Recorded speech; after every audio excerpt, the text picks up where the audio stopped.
Инаку јас знам да одам во Крушево без никој да знае. Обично така го правам. Многу ми е драго што го видов Никола неколку месеци пред да почине. Оти и каже тој беше болен од рак, па бидна подобар, па се држеше, се крепеше. Мајка му ми ја направи, ме послужи со неговата омилена гибаница, затоа што беше тоа, Божич време, и ми дава шолја јогурт со ликот на Тоше.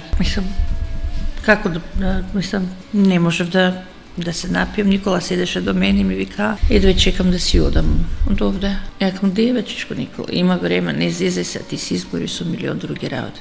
А мајка му вели: "Не го пушта оној горе, не го пушта, вели. Го држи, мене ме држи, него го држи. Што ќе ни е нас живот." И вели: "Сега, од оваа година почнавме да го слушаме. Весне го заборавија, никој не го пушта." И тоа е точно. Никој не го пушта. Ретко кога ќе го слушнеш. Баце Бубамара го пушта нон-стоп. Него не можеш да го видиш на телевизија, затоа што немаме телевизии, нели? Сега телевизиите се бават со подкасти. И турските серии. Да, и турски серии кај што ги унаказија генерации. Искрено не знам што прави.